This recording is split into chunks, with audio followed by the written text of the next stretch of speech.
for Firefox. Metasploit front end, this is the ever popular RPC decom exploit that you can use against like a IAS 5 unpatched, and it works really easy. This is Fast Track. It started out as a command line tool, but you can see the cool things there. It does you can do like a Metasploit autopwn where it just bangs a whole bunch of exploits against services that it finds to see if it's vulnerable.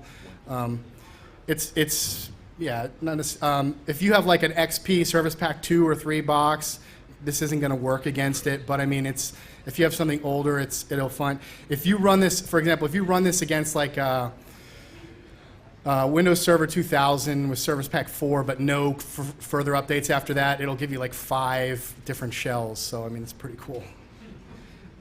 SQL injection, all sorts of things. And okay, a couple recommendations. We got about 10 or 15 minutes left here. We'll try to get done so we have time for questions. So here's your concern. You just download Firecat and you've got 60 extensions, and now Firefox takes forever to open. I'll give you an example. I loaded a clean profile, so Firefox with nothing on it, and then one with 20 extensions, and it used twice as much memory. So, I mean, that's a valid concern. You may have a lightweight system that you can't do that with. And if you're going to install all 60 of those, there's going to be a lot of duplicates. There's like 3 tools to switch proxies, and so you don't necessarily want all of them. So it's a legitimate memory use concern and time to load. The fix for you, I recommend, is using Firefox Profile Manager. So instead of if say you're using Windows, Firefox.exe, Firefox.exe-Profile Manager, and what that does is opens up a little box where you can create your own separate profiles.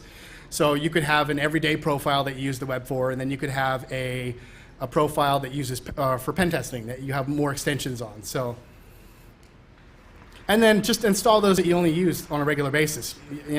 I have about 20 on mine, which is a lot for some people, but those are the ones I use. If you're not going to use it, if you find you're not using them, just take them out. A couple other concerns, portability. So you're always going from the office to the client site to another client, and for whatever reason you may not have your own laptop, and you don't want to sit there and have to install individual extensions every time you go. There's a series of 3 extensions out there that will help you do this. And so you don't want to sit there and install 20 add-ons every time you want to do this. First one's called Phoebe, or Firefox Environment Backup Extension. This basically just backs up your extensions. Clio will actually take all your XPI files. XPI is just a compressed extension. We'll take all of your XPI files and put them into one XPI. So you could have 20 and just install, and it'll install all of them at once. And that's kind of cool. And then you can also save and import and export your preferences. So all these tools are pretty cool in terms of managing your extensions. So extensions to manage your extensions. So we started this presentation months ago, and Firefox 2 was the thing, and Firefox 3 had not come out yet. And I'm thinking, okay, I'm just going to stick with Firefox 2. Firefox 3 is going to come out. It's going to be a big version, and you know that most extensions are maintained by like one guy, and if he doesn't have the time to update for compatibility, my stuff's not going to work, and presentation's going to fall apart. It's going to be horrible. So, and loss of functionality for an extension that you use all the time that's a legitimate concern. Because there's some extensions will have slow updates to Firefox 3 compatibility. For example, the XQL Inject Me and Access Me, or those haven't been updated yet to Firefox 3, but I'm running Firefox 3 and they're up there, so I'll show you how I did that. Your fixes are, there's sometimes people will, someone other than the developer will download the code and fix it and re-up it with a slightly different name. One of the tools I mentioned before was Switch Proxy, which is one of my favorite tools. Well, there's now one called Multi-Switch Proxy, which is the same, or Multi-Proxy Switch, which is the same thing. It's just someone else fixed it. The second fix is to manually edit the extension yourself. And this requires a couple things. First of all, you actually need to sign up on the Firefox add-ons website, create your own account. This will allow you to do a couple things.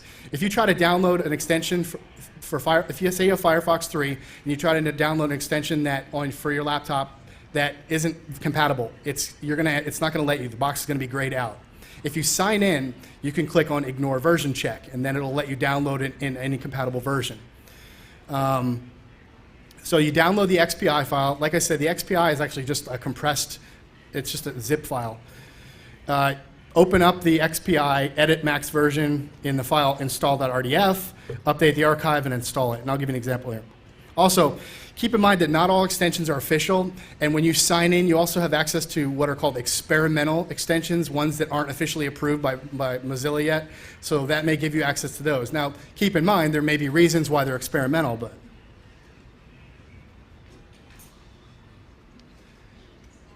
this is as simple as possible. I opened the XPI of a file and in a program called 7-Zip, which is it's freeware, it's out there, it's easy to use. I opened install.rdf in Notepad, and if you see that line, it says max version 2.0. Change it to something greater than what you're running. So I just changed it to 4.0. Now, this is not guaranteed to work for everything because, again, there's reasons why Firefox 2 is different from Firefox 3. It may break. This, for example, this is a download manager tweak extension, which actually did not fix it. So save this file, update the archive, double-click again on the XPI file, install it. 9 times out of 10, it's going to work for you. If I might add, this morning I was able to use this using WinZip and WordPad to update the XSS.me, Access.me, and Exploit.me. So if you're interested in those 3, this technique does work for those 3. So you got all this cool stuff now, and you want to practice. The first thing I want to mention, if you were in here for the previous talk, we've already mentioned the DICE Pentesting CDs. These are really cool. John and I have gone through all the levels of this, and trust me, that second level is tough. Now, we weren't doing it 8 hours a day, but it took us about a month to get through it. I mean, it's pretty tough. So don't suspect that it's going to be, point, click, own. It's not that easy. OWASP has, see, I spelled it right on this one. OWASP has a project now called WebGoat, and this is pretty cool.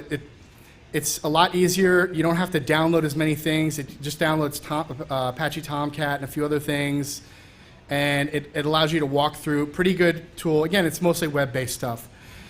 Foundstone has a series of Hack Me websites, like Hack Me Bank and Hack Me Travel Agency, and so you can go through, and they intentionally have small vulnerabilities in them. So another thing that you can download to try out.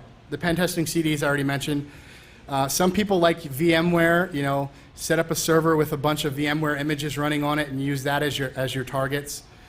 And then there are safe hacking websites out there. I put safe in parentheses, and I'm not going to mention any specific ones because I can't guarantee you that they're safe. But there's one called hackthisSite.org, and like I said, I'm not endorsing any specific sites because sites may not be safe, but there are sites out there that allow you to practice and do sorts of things like that on. And then again, just a disclaimer, don't be stupid and hack something you don't have permission to. I mean, yes, you get that rush of like, I just did something illegal and nobody's going to find out, because if you do something wrong and it crashes a site or something like that, that you did something that you didn't intend to do, that's just you're just being dumb then. And it's been talked about before, the myth of the more I hack, the more elite I am, somebody will hire me. There's very few people who go that route. There's a lot more people sitting in jail, or not everybody is Kevin Mitnick. And I don't mean that in a bad way. I mean, he's one of the few that kind of went and he started his own business, so it's not like somebody hired him. This is the stuff we talked about. First, using the Firefox as a standalone browser. So just using the tools, website-based tools, Google hacks, a bunch of extensions and plugins that you may have known of a few. How many of you have seen something today, like an extension or something that I was like, wow, I didn't know I could do that, and that's pretty cool. How many, did everybody find something useful out of it? Great, great. Using Firefox as a front end, and we didn't talk about FISA once. Till now. I will also not mention anything political. And then recommended setup, places to hack safely. There's a lot of ideas out there for other extensions, and you can go to Firefox and you can make your own extensions. They have templates, and if you want Firefox to do some, if you want Firefox to do something that it doesn't do, figure out if you might be able to figure